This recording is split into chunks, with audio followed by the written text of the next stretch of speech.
महाराष्ट्र में क्या सरकार गिरने वाली है?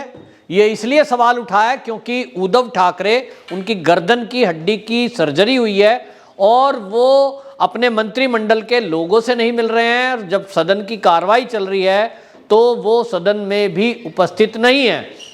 इसको लेकर आपको बताएं, भारतीय जनता पार्टी के नेताओं ने शीतकालीन सत्र जो चल रहा है विधानसभा में बाकायदा ये मुद्दा उठाया कि उद्धव ठाकरे जी जो कि मुख्यमंत्री हैं, वो यहाँ सभा की कार्रवाई चल रही है और ऐसे में वो अनुपस्थित हैं क्योंकि उनकी तबीयत ठीक नहीं है।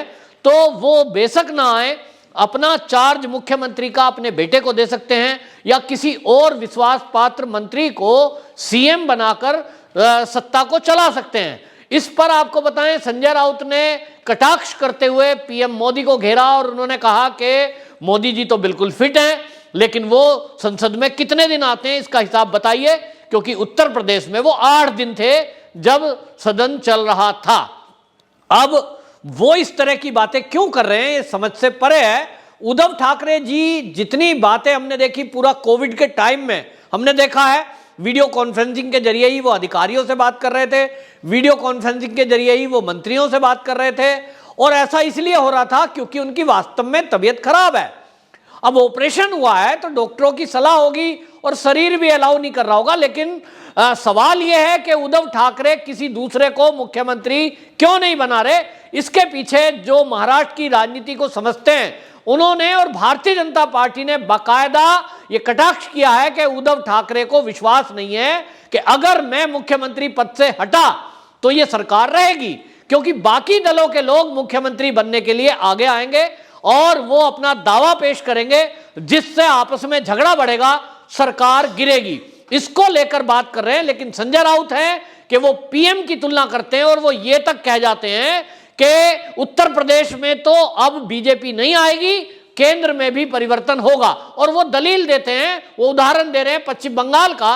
पश्चिम बंगाल के अभी जो नगर पालिका, कोलकाता नगर पालिका का चुनाव हुआ, उसको लेकर वो कह रहे हैं कि क्योंकि कलकत्ता में टीएमसी ने परचम लहरा दिया है तो पूरे देश की तुलना उन्होंने एक नगर पालिका से कर दी और वो कह रहे हैं कि अब बीजेपी नहीं आएगी देश में भी। उनको कौन बताए कि एक नगर पालिका, वो भी पश्चिम बंगाल की, वो केवल इसलिए टीएमसी जीती है क्योंकि वहां नगर पालिका के चुनाव में भी बमबाजी हुई थी, हिंसा हुई थी। केंद्र से मांग की गई थी बीजेपी की तरफ से कि वहां केंद्रीय सुरक्षा बलों को लगाया जाए। अगर ऐसा नहीं होगा तो वहां फर्जीवाड़ा होगा, वहां बूथ कैप्चरिंग होगी और जो चिंता थी हुआ वही। तो ऐसे चुनाव का कोई मतलब नहीं है। ममता बनर्जी कहती है कि ये लोकतंत्र की जीत है, लेकिन ये किस तरह की जीत है जहां भारतीय जनता पार्टी का वोटर घर से निकला ही नहीं। जी हां, घर से वो निकले ही नहीं क्योंकि उनको डरा दिया गया था, पहले ही कह दिया गया था कि बीजेपी के जो वोटर हैं उनको घर घर में जाकर डराया था कि यदि आप वोट डालने निकले तो जिंदा वापस नहीं आओगे। और किन्हीं बूथों पर अगर वहां पर वामपंथी विचारधारा यानी सीपीआईएम, सीपीआई के भी लोग खड़े थे इस चुनाव में, उन्होंने ऑब्जेक्शन किया तो बमबाजी हुई और वहां बीजेपी के जो कार्यकर्ता थे, जो बूथ एजेंट थे, उनको मारा पीटा गया जिसमें खून भी बहा। वो वीडियोस हमने देखे, वो वीडियो वायरल हुए थे। ऐसे चुनाव का उदाहरण संजय राउत देते हुए ये कह रहे हैं कि केंद्र में भी बीजेपी नहीं आएगी। तो संजय राउत जी, सपना बढ़िया है, देखते रहिए, लेकिन आप जो हकीकत है उससे मुकर नहीं सकते कि आपके राज्य में, महाराष्ट्र में जो कुछ चल रहा है वो ठीक नहीं है। 3 दलों की सरकार चल बेशक रही है, लेकिन आज शिवसेना केवल नाम की शिवसेना रह गई है, उसका नामकरण भी बदलने का मौका आ गया। और आपको बताएं, नारायण राणे जो कि केंद्रीय मंत्री हैं, उनका बेटा है नीतीश राणे, उन्होंने बाकायदा एक ट्वीट किया है और शिवसेना पर तंज कसा है। और वो तंज इस बात को लेकर है कि वहां जो है एक पार्क है, उसका नाम अभी तक वीर जीजामाता भोसले था, लेकिन उसका नाम बदल करके वहां हजरत पीर बाबा रख दिया गया। इस पर नीतीश राणे ने कटाक्ष किया है और उन्होंने कहा कि ये जिस तरह से नाम बदल लिया गया है और जो हमारे देश, हमारे राज्य की एक शान थी, एक वीरांगना थी, उसके नाम पर वो पार्क था वीर जीजामाता, उसको बदल करके आपने पीर के नाम पर रख दिया। तो वो सवाल पूछते हैं, क्या कल को शिवसेना का नाम भी आप बदल देंगे? क्योंकि जिस तरह से ये नामकरण किया गया है ये असहनीय है कि किसी पीर के किसी के नाम पर आप एक महापुरुष के नाम को बदलकर रख दें। तो ये लोगों का कहना है कि शिवसेना वाकई में अपनी जो मूल विचारधारा हिंदुत्ववादी विचारधारा है उसको छोड़ चुकी है। हालांकि अभी कुछ ही दिनों पहले संजय राउत ने एक बयान दिया था और वो ये कह रहे थे कि हमारी सोबत का असर देखिए कि आज राहुल गांधी भी हिंदू और हिंदुत्व की बात करने लगे हैं। लेकिन संजय राउत जी, आपकी जानकारी होनी चाहिए दुरुस्त कि आप जिसको ये कह रहे हो हिंदू और हिंदुत्व, हमारे सानिध्य में आकर के राहुल गांधी कहने लगे हैं। वाकई में अगर देखेंगे तो उन्होंने हिंदू और हिंदुत्व को अपमानित किया है।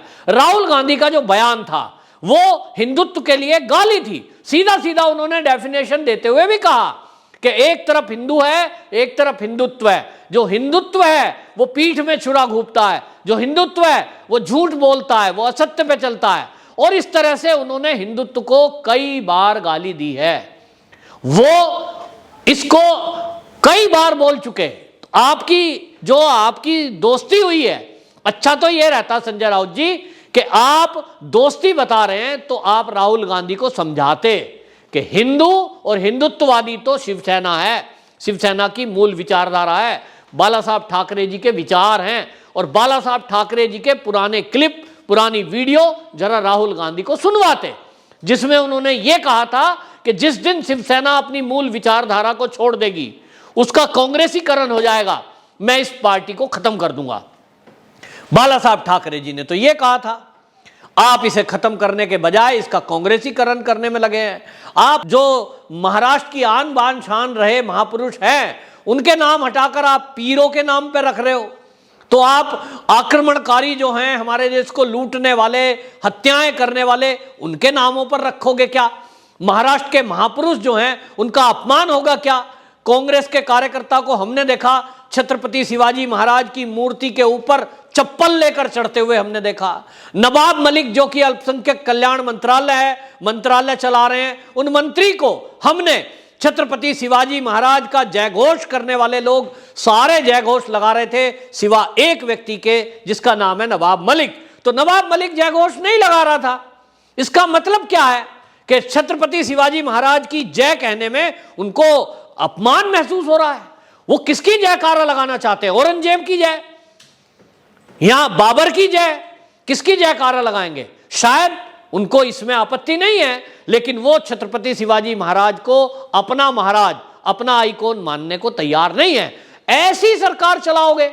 ये शिवसेना की सीख है, ये आप सिखाना चाहते हो, ये आपने सीखा है, ये जनता पूछ रही है। और महाराष्ट्र की जनता इससे अच्छी खासी आक्रोशित है कि जिस शिवसेना को हमने ये सोचकर थोड़ी बहुत वोट दी थी कि वो भारतीय जनता पार्टी के साथ मिलकर सत्ता में रहेगी, हिंदू और हिंदुत्ववादी विचारधारा को आगे लेके चलेगी, सनातन विचारधारा को आगे लेके चलेगी, उस पार्टी का आज क्या हाल हो गया है कि वो छत्रपति शिवाजी महाराज के अपमान पर मौन रहती है। वो इस बात से मौन है कि वहां एक नवाब मलिक किस तरह से जो ड्रग माफिया हैं उनके खिलाफ कार्रवाई करने वाले समीर वानखेड़े जो कि अनुसूचित जाति से आते हैं उनको घेर रहे हैं, उनके ऊपर आरोप लगा रहे हैं, उनकी जाति को उछाल रहे हैं, उस परिवार को अपमानित कर रहे हैं। तो यहां दलितों का अपमान हो रहा है और सरकार मौन है।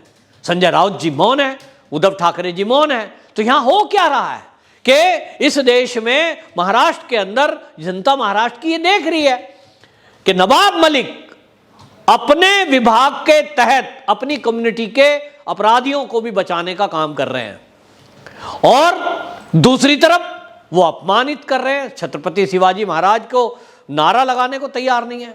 ऐसी सरकार महाराष्ट्र में चल रही है और मजबूरी की सरकार में अब मजबूरी देखिए किस कदर है कि सीएम वहां उद्धव ठाकरे जी बीमार हैं, उस बीमारी के कारण वीडियो कॉन्फ्रेंसिंग से चर्चा हो रही है। लेकिन क्या सदन के अंदर एक मुख्यमंत्री से जब कोई सवाल पूछता है तो उसका उत्तर वो कैसे देंगे? ये कोई उत्तर नहीं है।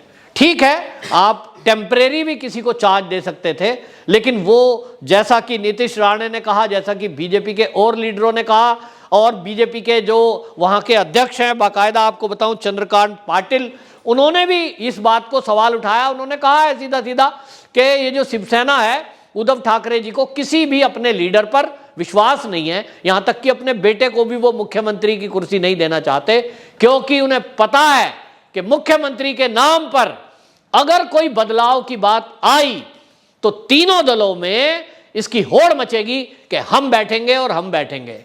उस कुर्सी के लिए आपस का झगड़ा होगा और सरकार गिर जाएगी। और इसीलिए उद्धव ठाकरे जी बेशक बीमार हैं, लेकिन वो रिस्क नहीं लेना चाहते कि किसी और को चार्ज दें। और इसी मजबूरी में, बीमारी की हालत में वो घर से पूरा संचालन कर रहे हैं। अब घर से बैठे हुए कितना संचालन होगा, कैसे होता है, ये सवाल उठाया। लेकिन संजय राउत जैसे कि जाने जाते हैं बयानबाजी के लिए, मोदी जी पर सवाल उठा रहे हैं। मोदी जी की जब जरूरत सदन में पड़ती है, निश्चित रूप से वो हाजिर होते हैं। और जिस तरह का मोदी जी काम कर रहे हैं, जैसा आप कह रहे हो मोदी जी बिल्कुल फिट हैं, जी हां, मोदी जी की उम्र उद्धव ठाकरे जी से अधिक है, उसके बावजूद मोदी जी इतने एक्टिव हैं कि दिसंबर के महीने में वो गंगा जी में गोता लगा सकते हैं, जबकि वहां इतना ठंडा पानी है। उसके बाद बिना थके 24-24 घंटे के लगातार कार्यक्रम बना सकते हैं। रात के 1:30 बजे वो बनारस की सड़कों पर सर्वे कर सकते हैं और सुबह 8 बजे से फिर कार्यक्रम शुरू हो जाते हैं। तो मोदी जी का तो कोई तोड़ नहीं है, मोदी जी का कोई मेल नहीं है। और अगर आप उद्धव ठाकरे जी की तुलना करना भी चाह रहे हो तो वो तुलना बेमानी है, क्योंकि मोदी जी की तुलना आज की डेट में किसी भी नेता से की नहीं जा सकती। वैसा एक महामानव, महापुरुष युगों में कभी पैदा होता है। वंदे मातरम।